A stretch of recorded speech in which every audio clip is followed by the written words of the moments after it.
extremely limited. So we're going to pivot a little bit here. I'm going to bring in our guest here today that I know a lot of y'all have been waiting on, man. And this is my homie, man. Like I told y'all before in the opening, Peter Rosenberg has held me down in countless situations, man, and been a guy who's been a mentor to me and also has put me in a lot of positions, man, to be able to succeed as a hip-hop artist and a producer in this game. The one blemish on Peter Rosenberg's resume for me is I can remember this one time in his apartment with me, Kev Brown, and a couple others. I did a freestyle in there, right? And I bodied this freestyle. And Peter looked up after I bodied the freestyle, and he was like, Awthentik, I hate to tell you this, bro, but I wasn't recording. And we had to go back and redo the whole freestyle, and I definitely did not kill it on the second one. The first one was much more doper. But y'all know what it is, man. Make some noise for my homie one time. And let's get some biceps in the chat one time for my homie Peter Rosenberg in the building one time. And let me drag him over here. Let's make sure your audio is good. How you feeling, Peter? Okay, are you able to hear me? Yes, everything is good, man. How you living? I'm great. I'm disappointed to hear that story. That's the nightmare scenario. You know what I mean? It's nothing worse. I mean, the only thing worse is if it's like a full podcast or a show, but nothing worse than, hey, I didn't hit record. So yeah. I'm disappointed, but I'm powering through. And, somehow your video and audio is always more flawless and perfect than my solid video and audio tends to be. Like, even though we have the same setup, right?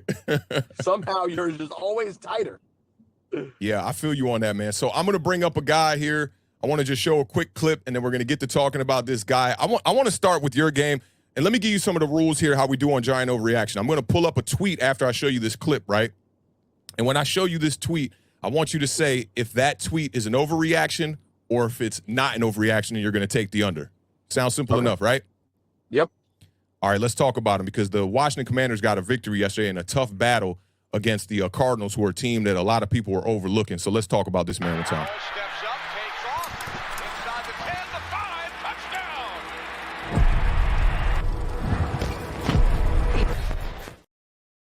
Peter, let's talk about this man, Sam Howell. My buddy BT Giants talked about this a couple of days ago on his Twitter. This is the statement that came up, and a lot of people were dogging him in his Twitter thread or X thread. He said, statistically, Sam Howell will have a better season than Daniel Jones, and this was before the game. Now, I'm going to let the chat kind of bring in their votes as well, but what's your thoughts on this one? Do you think that this is an overreaction, or do you think there's some truth to this, and you're going to take the under on this one? Here's my problem is to have really said anything. You said that tweet came before yesterday? Yes. Oh, and let me add something to the rules for you. You can take the push. You can take the push and not give an answer on it and say you need a couple more games to see, and then we can revisit this maybe later in the season. Well, listen, I guess I'll take the push because it is certainly possible. I've never been super duper impressed by Daniel Jones. I'm one of those people in the New York media who's very on the fence. Like I need to see more. Obviously yesterday was not what you were looking to see, but it was important to see. The issue I take with it, and I'm a guy who felt very positive about Sam Howell, probably more positive before the game than I felt after. But yeah, I just think it's impossible to make that statement before yesterday's game. Like, Sam Howell on preseason tape and week 18 last year, the bottom line is I think everyone's just guessing until you see these real games. And, after one game this season and week 18 last year, Sam to me is still someone I have excitement about, but I have questions about. So sort of like Daniel Jones. Unfortunately, in the case of Jones, we're here saying it 3 years later. I really hope that's not the case with Sam Howell, but I mean, he had great moments yesterday. He showed you he's clearly a gamer. He has that same heart that you loved, I think, in Taylor Heineke. He showed he's that kind of guy too. The problem is he didn't show you yet that he's a much better player than Taylor Heineke. Right. The turnover actually was sort of rookie Daniel Jones-esque, that putting the ball on the ground and giving up a touchdown late in the first half. That was a disaster. You have to see someone more careful with the football. And then, the pick was a deflection. We can talk about that. But I think the pass that really worried me was that ball that was about 3 feet behind Terry McLaurin over the middle of the field. That was a really worrisome pass that he threw. So listen, we just don't know yet, man. We're guessing. I definitely saw some things I liked, but I also definitely saw some reasons for concern. Yeah, I'm right there with you, and I think that Sam Howell struggles from some of the same things Daniel Jones did early in his career, and he struggled with last night, which is holding on to the ball too long and trying to play a bit of hero ball. You know, like the play is breaking down. I went to the Commanders training camp, and one thing I noticed about Sam Howell is every time he tries to peel out of the pocket, he does that little reverse thing where he kind of like turns his back to the defender and tries to make it to the outside. Mm-hmm. These quarterbacks, I think, need to learn how to step up just a little bit more. It's more dangerous, obviously, you know, when you have to step up in that pocket, man, and kind of navigate the trenches in between the two guards and whatnot. You can get yourself into some serious trouble. We've seen some bad knee injuries from quarterbacks right there in that range of the field and whatnot. So I agree with you on that. I'm with you on this one. I'm going to take the push as well on this one. I want to see a little bit more from Sam Howell, but I do think both these quarterbacks have similar tools. They're both semi-mobile. They got decent arms. They can spin the football. They can make most of the throws. It's really a mental thing with these guys. And I do think that there are two quarterbacks who rely on a lot around them. Like, I was just talking about this before you came on air. I look at Sam Howell as a quarterback who definitely needs a decent running game as well. And I think that Daniel Jones is dealing with the same thing. Like, coaching-wise, they're just not putting the ball in Saquon Barkley's hands. To see Saquon get less carries than Daniel Jones did last night, for me, was extremely disheartening. So what did you see in that game last night? I kind of wanted to pivot that. Do you think that this was a game plan issue, or do you think that the Giants were just outmatched by the Dallas Cowboys? Oh, man, that was so bad. That was so bad beginning to end, man. I took no great satisfaction from seeing that. I guess the only bit of satisfaction I took was I feel like a lot of people up here sort of laugh me off when I talk about how bad I think that Eagles playoff game was, and how it really showed me that even cool that they got out there and they beat Minnesota and they got some of the wins they got late in the season, the fact that they weren't even able to play ball with Philly in any way, to me, was worrisome. I don't like really care if I know it's the beginning of a rebuild. Okay, cool. But then last night you saw kind of a continuation of that game. They had nothing. Like, they had nothing. So yeah, man, I don't know. I think you can't say it's just game planning, because we saw so much we liked game plan wise last year with this football team. So to me, it wasn't a game plan thing exclusively. These were players who were not prepared, were not ready for the spotlight. Horrible play. It was bad. Everyone got a 0 yesterday, man. That was a horrible performance.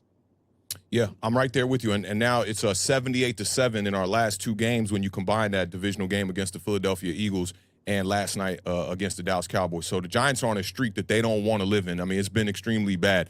I'm going to give two more overreactions. I'm going to get you up out of here. I know you want a time crunch. You headed to do some more talk about football, I imagine. You probably got a real busy day here.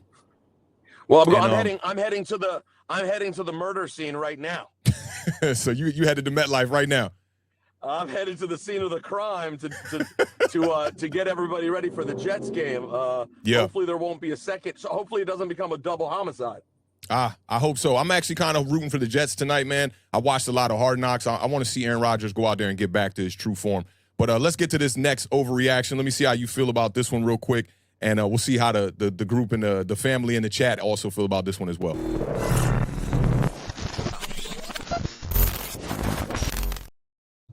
Love this one. This one came out today. This one is from a Washington Commanders fan. He's at Cashinals on Twitter right now. He said, nobody can say the Commanders are a lock for fourth place in the NFC East after watching the Giants tonight. You think that's an overreaction, or do you think that the Washington Commanders have pretty much shown that they won't be at the bottom of the division again this year? I picked the Commanders to come in third. Okay. Last week when we did pick. So yesterday really didn't do anything to change my mind. Yesterday was actually exactly how I saw this season. I really hope that the Commanders are better than they were yesterday. I do think they were especially bad. And I'm sure the Giants will not be as bad as they were either. But really what I see is I just see one team that's figuring it out with a new quarterback but has a lot of talent other places in the Commanders. And in the Giants, I see a team who caught a lot of breaks last year who I just don't see taking a big step forward this year.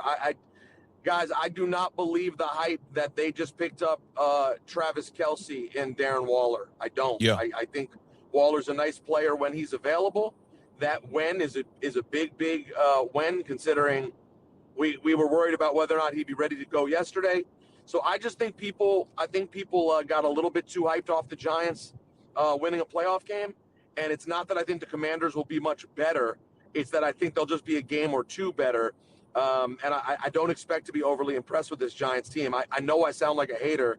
I don't think I am. Like, I don't hate the Giants. I don't like when they're bad, especially having to be on the radio every day.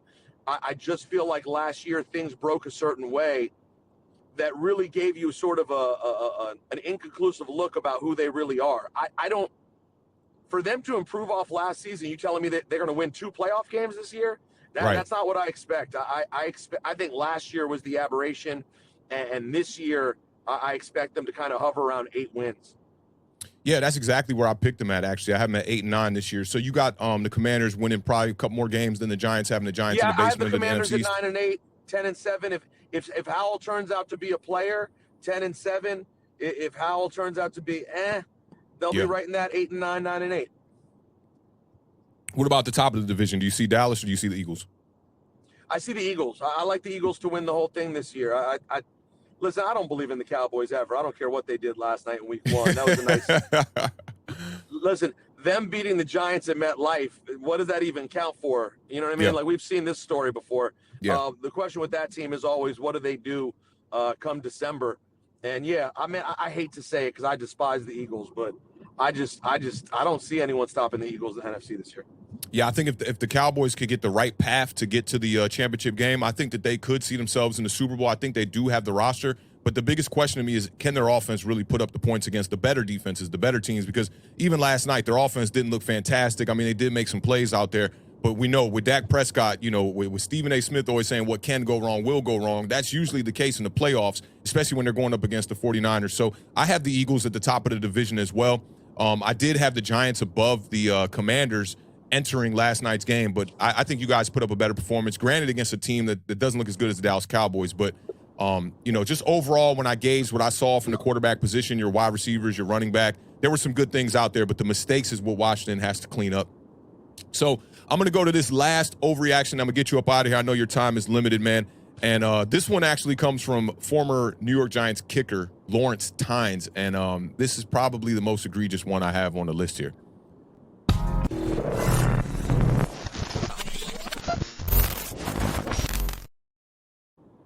A lot of Giants fans were walking into this game extremely confident, and just a couple of days before the game, Lawrence Tynes tweeted this one out. He said, Giants quarterback Daniel Jones will be in the MVP race this season. This one is super easy for me. I do not think that Daniel Jones is an elite quarterback at this moment in time in his career, and I don't even think it's going to be close. I mean, you just started the season off with 2 interceptions. He had all of 5 last year. He could have had 3 or 4 interceptions yesterday. What do you think about this one? Is this an extreme overreaction to you, or are you going to take the under or the push on this one? No, that's an extreme overreaction. How about this? I'll go overreaction. I'll double that overreaction. I don't know if he'll ever be in the MVP race. I don't think that's what they have back there. I mean, I could see a year in which he puts up great numbers. I could see that for sure with the right team. But, like, I really think that Daniel Jones is a guy you can win with, but not a guy who you will win because of. You know, and I think that's a big distinction. You know, I think, could he have an Eli-like year where he takes them on a run and he just looks like a stone cold killer in big spots? Yeah, I could see that. I don't ever see him having a season where I'm like, oh my God, 44 touchdowns, 12 interceptions, you know, 4,800 yards. That's not who I see so far, man. And like I said, I really know I sound like a hater to Giants fans, but man, last night was more proof of, like, I get it. The line was terrible and nothing went their way, but the great quarterbacks, like guys who can really be great quarterbacks, even when nothing is going their way, find a way to do something. Facts. You know, when nothing is working, when your O-line is awful, when everything's failing, we've seen it with the greats, man. And yesterday he showed in a situation when nothing's working, he's not going to be able to generate anything on his own. I don't think that's in his skill set. I'm right there with you, man. And I don't think the fans in our base here and in the chat here. Shout out to everybody in the chat. We got over 200 people in here today. I don't think they're going to look at you as a hater. I think they're going to look at you as a realist. I've prepped them for this landing here. You know, if they tune into me, they know I'm not one of these glass half full type of New York Giants fans. I'm gonna call it like I see it, and I'm critical. I'm very critical, especially of the quarterback position. So yeah, I definitely agree with you on a lot of what you said. And when it comes to can Daniel Jones being MVP or even be mentioned in the race this season, I think that's an absolute non-factor. I don't think that's going to happen this year. And I know a lot of takes that come from Lawrence Tynes. They seem to be very pro-Giants, and I'm sure that's because he was a former Giant. Shout out to Lawrence Tynes one time. Peter, man, before I get you up out of here, man, anything you want to plug, any shout-outs you want to do before we send you away, man? Nah, man, I appreciate you guys for having me on. I appreciate what you guys do. You do an awesome job with it. Shouts to all the Giants fans out there. Even though I am a Commanders fan, and I took some slight pleasure in the misery that was yesterday. I also felt empathy and sympathy because, man, that is just the poor. I went to the Sean Taylor when they put Sean Taylor's number up in the Ring of Fame in Washington, and it poured on us all day, and we lost. It's one of the worst experiences in sports. Yesterday was why I consume football from home almost exclusively. Like, who wants to be there for that? It's just so brutal. But listen, man, I think the Giants will still be competitive this season. And I said this last year. Listen, Daniel Jones has skills. I think if the Commanders had Daniel Jones last year and not Taylor Heineke, I think they would have won more games. I do think he has a skill set that is above, the tier that Taylor Heineke is, which is capable backup. But is he a superb starter?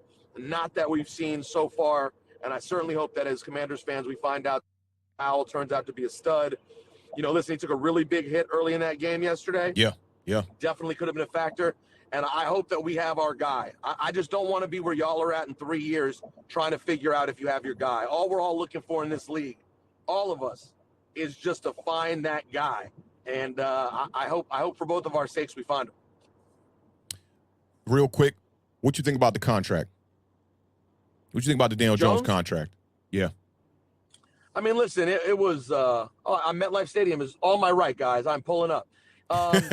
Listen, it felt crazy at the time. It definitely felt crazy at the time, like $40 million.